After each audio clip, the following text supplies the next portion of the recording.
अपनी मेहनत और अपनों की दुआओं के साथ कर जाओ कुछ ऐसा कि दुनिया बनना चाहे आपके जैसा।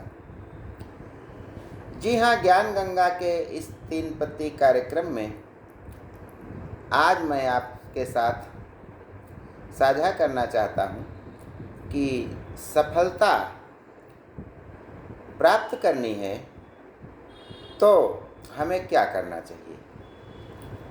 इस संबंध में जो पहली बात मैं आपसे साझा करना चाहूँगा वह है कि हम चाहे जितने भी छोटे हों, चाहे ज्ञान में भी कम हों, लेकिन हमें अपना कर्तव्य अवश्य पालन करना चाहिए। और कर्तव्य जब हम करेंगे तो सफलता आज नहीं मिलेगी, कल नहीं मिलेगी, लेकिन एक दिन अवश्य आएगा जब हम सफलता की ऊंचाइयों पर पहुंचेंगे। एक चिड़िया थी, वह कहीं से एक दाना लेके आई थी और पेड़ पर बैठ करके खाना चाहती थी।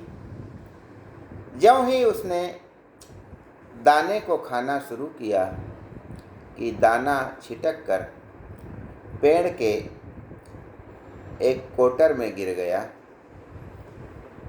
पेड़ की डाली कुछ फटी हुई थी, उसी में जाके अटक गया। चिड़िया ने बहुत प्रयास किया लेकिन वो दाना उसे नहीं मिल रहा था। वह दौड़ करके बढ़ई के पास जाती है और कहती है कि मेरा दाना गिर गया है पेड़ के कोटर में, उसको निकाल दो, पेड़ को काटो तो दाना मिल जाएगा। बढ़ई कहने लगा, इतनी छोटी सी बात के लिए मैं तुम्हारा कहना मानूंगा, पेड़ काटूंगा, मैं तो नहीं जाता। चिड़िया गुस्सा हो गई। वह राजा के पास जाती है, राजा से कहती है कि बढ़ई को सजा दो, दंड दो, क्योंकि वह पेड़ नहीं काट रहा है और पेड़ में मेरा दाना छिपा हुआ है।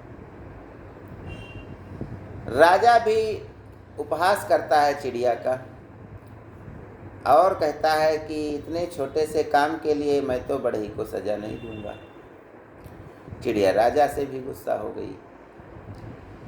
अब वह जाती है पहलवान के पास, क्योंकि वह जानती थी कि राजा साहब शाम को हाथी पर टहलने जाते हैं।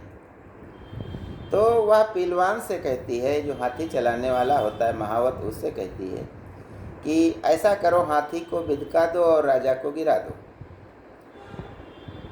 वह कहता है कि ऐसा क्यों करें। तब चिड़िया कहती है कि राजा बढ़ई को दंडित नहीं कर रहा है, बढ़ई पेड़ नहीं काट रहा है और पेड़ में मेरा दाना गिर गया है।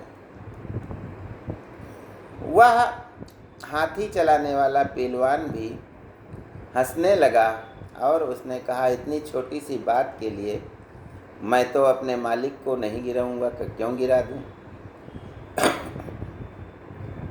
अब चिड़िया हाथी के पास जाती है और कहती है कि शाम को जब राजा तुम्हारी सवारी करेगा तो तुम उसे गिरा देना। हाथी पूछता है, क्यों। चिड़िया फिर वही पूरी बात बताती है कि पहलवान से भी कहा, राजा से भी कहा, बढ़ई से भी कहा, कोई मेरा दाना नहीं काट रहे हैं, कोई पेड़ नहीं काट रहे हैं, वो उसमें मेरा दाना छिपा हुआ है। हाथी भी हंसता है और कहता है कि मैं तो नहीं गिराऊंगा राजा को। तब चिड़िया आखिर में थक हार कर चींटी के पास जाती है और चींटी से कहती है कि तुम हाथी की सूंड में घुस जाओ और जब उसे गुदगुदी होगी, वह असहज महसूस करेगा तो राजा गिर जाएगा। तो चींटी कहती है कि ऐसा क्यों। तब चिड़िया फिर वही पूरी बात बताती है। तो चींटी कहती है, मैं तो इतनी छोटी सी बात के लिए अपना जान जोखिम में डालकर हाथी की सूंड में नहीं घुसूंगी, तुम कोई दूसरा दाना खोज लो जाके। अब चिड़िया को क्रोध आ गया। उसने सोचा मैं हाथी का तो कुछ नहीं कर सकती, पहलवान का नहीं कर सकती, राजा का नहीं कर सकती, बढ़ई का भी नहीं कुछ कर सकती, लेकिन तुम्हारा तो मैं कुछ कर सकती हूँ। चिड़िया ने कहा तुम ऐसा नहीं करोगी, तो उसने गुस्से में आकर कहा कि मैं तुमको अभी खा जाऊँ।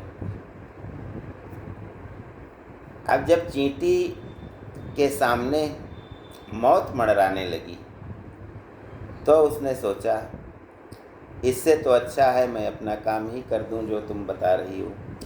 चींटी चली हाथी की सूंड में घुसने। हाथी ने जब सुना कि यह तो परेशान करेगी हमारे सूंड में जा कर के, तो उसने कहा ठीक है, मैं जो है पहलवान को मारूंगा। पहलवान को जब हाथी मारने के लिए गया तो पहलवान ने कहा चलो कोई बात नहीं, मैं राजा को गिरा दूंगा। जब राजा ने यह सुना तो उसने कहा अरे अरे ठहरो, ऐसा क्यों करोगे, मैं अभी बढ़ई को बुला करके सज़ा देता हूँ। बढ़ई ने जब जाना कि हमें सज़ा मिलने वाली है तो कहा कि अरे तुरंत मैं पेड़ काटना चाहता हूँ। जब वह पेड़ के पास जाता है चिड़िया के साथ, तो पेड़ को जब पता चलता है कि बढ़ई मुझे काटने आ गया है, तो वह उसका दाना अपने आप ही निकाल देता है और चिड़िया उसे खा लेती है। कहानी का मतलब है कि हम चाहे छोटे हों चाहे बड़े हों, अवसर हमारी प्रतीक्षा करता है। केवल हमें यह करना है कि हमें हार नहीं माननी है और अपना कर्तव्य करते जाना है। और जब हम ऐसा करेंगे तो सफलता अवश्य ही मिलेगी, जैसे चिड़िया को दाना मिल गया था।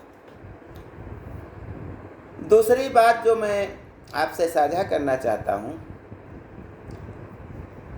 कि हमें जीवन में जो भी काम करना है सामंजस्य बना करके करना चाहिए। तालमेल बना करके जब हम काम करेंगे तभी हम सफल हो पाएंगे। एक युवक था, वह एक प्राइवेट कंपनी में नौकरी कर रहा था। बहुत दिन से नौकरी कर रहा था, लेकिन उसकी तनख्वाह नहीं बढ़ रही थी, उसका प्रमोशन नहीं हो रहा था। घर में खर्चे बढ़ गए थे, बच्चे हो गए थे। तो वह परेशान होकर के एक दिन अपने गुरु के पास जाता है। कहता है मैं बहुत दिनों से कंपनी में काम कर रहा हूँ और मेरी तनख्वाह नहीं बढ़ रही है, मैं क्या करूँ। गुरुजी उसको समझाते हैं कि अगर आप मेहनत से काम करते हैं तो कल की छुट्टी ले लीजिए, और कल ही क्यों 2-3 दिन की छुट्टी ले लीजिए और थोड़ा सा आप घूम आइए। वह नौकरी पेशा जो आदमी था वह 3 दिन की छुट्टी लेकर के घूमने के लिए चला जाता है। जब वह नहीं होता है तो कंपनी का मालिक देखता है कि सारे कार्य प्रभावित हो रहे हैं। इसका मतलब वह बहुत अच्छे कार्य करता था और मेहनत और लगन से काम करता था। वह इतना काम करता था जितना 2-3 आदमी भी नहीं कर पा रहे हैं। जब लौट करके वह आता है तो कंपनी का मालिक जो था उसने उसकी तनख्वाह 1.5 गुना कर दी और कहा कि तुम आराम से काम करो। वह युवक अब बहुत खुशी काम करने लगा, लेकिन थोड़े दिन बाद उसने फिर 3 दिन की छुट्टी ले ली। 3 दिन की छुट्टी ले ली, फिर काम प्रभावित हुआ। मालिक ने जब वह वापस आया तो उसकी तनख्वाह दूनी कर दी। अब उसको तो एक ट्रिक मिल गई थी और वह मेहनत और लगन से काम और करने लगा था। लेकिन अभी कुछ दिन हुए ही व्यतीत हुए थे कि उसने फिर 1 सप्ताह की छुट्टी ले ली। लौट करके वह आता है, सोचता है अब तो मेरी तनख्वाह कई गुना बढ़ जाएगी, लेकिन उसे गेट से अंदर ही नहीं जाने दिया जाता है। और गेट पर खड़ा जो दरबान था वह कहता है कि तुम्हारी तो नौकरी ही चली गई, तुम्हें तो नौकरी से ही निकाल दिया गया। वह युवक बहुत परेशान होता है कि या तो फार्मूला फेल हो गया गुरुजी का। दौड़ा दौड़ा गुरुजी के पास जाता है कि आपका फार्मूला फेल हो गया है, मुझे तो नौकरी से ही निकाल दिया गया है। गुरुजी ने कहा कि आपने पूरी बात सुनी ही नहीं थी। आपको जब मैं बता रहा था तो आप अधूरी बात सुनकर ही यहाँ से चले गए थे। अगर पूरी बात सुन लिए होते तो आज आपकी नौकरी नहीं जाती। युवक ने पूछा, वह कौन सी बात बाकी रह गई थी? तो गुरुजी ने कहा कि वह बात यह बाकी रह गई थी कि कोई भी नुस्खा होता है वह एक सीमा तक कार्य करता है, लेकिन अगर तालमेल बना करके आप नहीं चलते हैं, सामंजस्य बिठा करके नहीं काम करते हैं, तो ऐसा कोई नुस्खा नहीं है कि आपको हर बार सफलता दिलाए। जीवन में हम लोगों को बहुत परेशानी होती है, लेकिन समय के साथ हम यदि तालमेल बना करके चलते हैं और लालच में नहीं आते हैं तो हमारी सारी अभिलाषाएं एक न एक दिन पूर्ण अवश्य होती हैं। ज्ञान गंगा में बस आज इतना ही। जय हिंद, जय भारत।